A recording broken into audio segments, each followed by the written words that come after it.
USS America has without a well deck, and remain capable of surging marine combat power ashore via multiple methods. The naval integration training harkened back to the Marine Corps' method of debarkation during the island-hopping campaigns of World War II. Through deliberate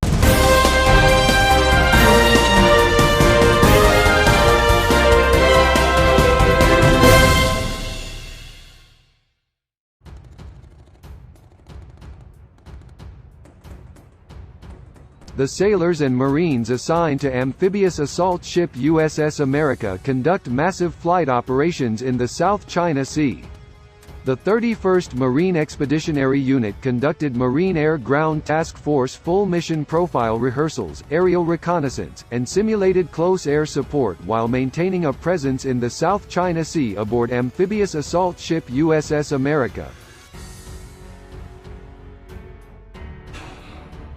An F-35B Lightning II fighter aircraft, MV-22B Osprey and CH-53E Super Stallion assigned to the 31st Marine Expeditionary Unit, Marine Medium Tiltrotor 265 reinforced conducted flight operations during naval operations in support of U.S. national interests in the Indo-Pacific area of operations.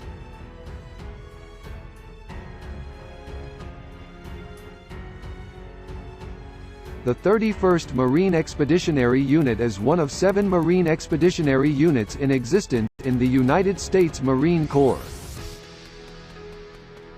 The Marine Expeditionary Unit is a Marine Air Ground Task Force with a strength of about 2,200 Marines and sailors.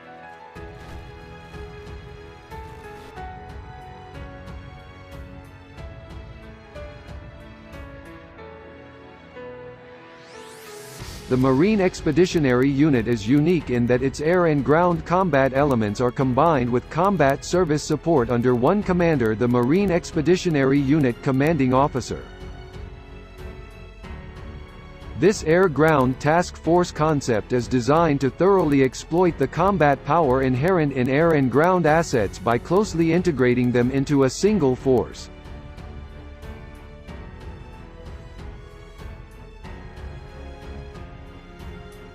It brings what it needs to sustain itself from the sea for the rapid accomplishment of the mission or to pave the way for follow-on forces. During one evolution, the Marine Expeditionary Unit conducted a combat mission rehearsal with 2 rifle companies from the Marine Expeditionary Unit's Battalion Landing Team, 1st Battalion, 5th Marines, going through the process of mustering the assault force with full combat load in the hangar bay of the America, test firing weapons, and embarking both companies onto 2 waves of MV-22B Osprey tiltrotor aircraft for flight operations.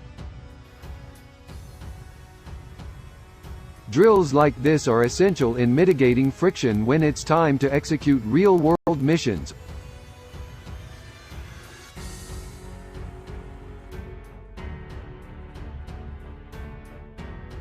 Organizing, staging, loading, and launching 2 companies of Marines from the ship is not a small task.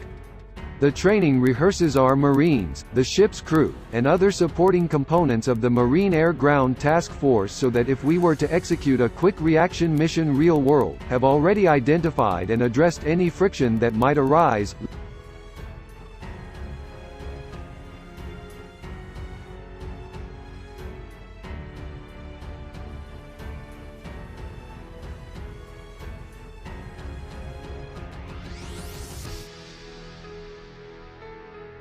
Later, in the East China Sea, the Marine Expeditionary Unit rehearsed a proof of concept with cargo nets, draping the nets over the side of the ship in order to debark a platoon of Marines into an 11-meter rigid hull inflatable boat.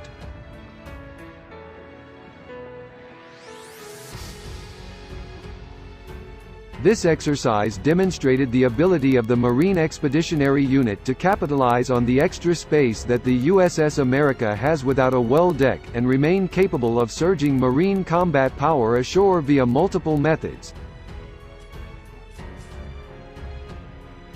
The naval integration training harkened back to the Marine Corps' method of debarkation during the island-hopping campaigns of World War II.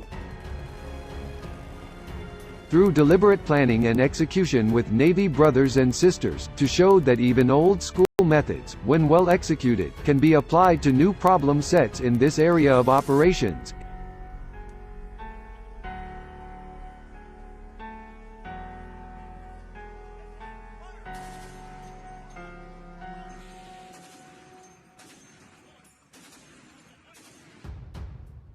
In addition to the vertical assault rehearsal and tactical debarkation, both Marine Corps and Navy aviation assets conducted daily flight operations to ensure readiness.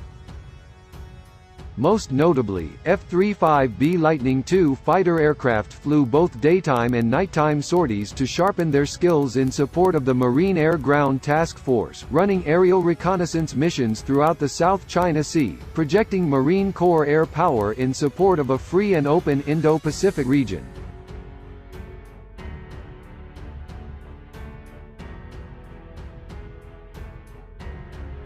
Additionally, MV-22B Osprey tiltrotor aircraft ran daily missions with reconnaissance Marines aboard.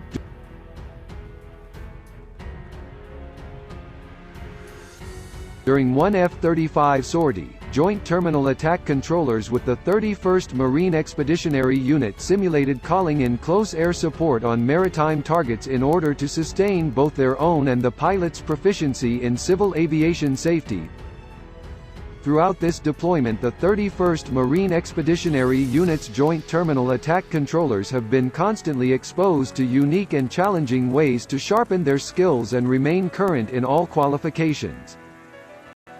Having the opportunity to utilize all the capabilities of the F-35B while underway was an excellent way to validate our proficiency in a dynamic maritime environment.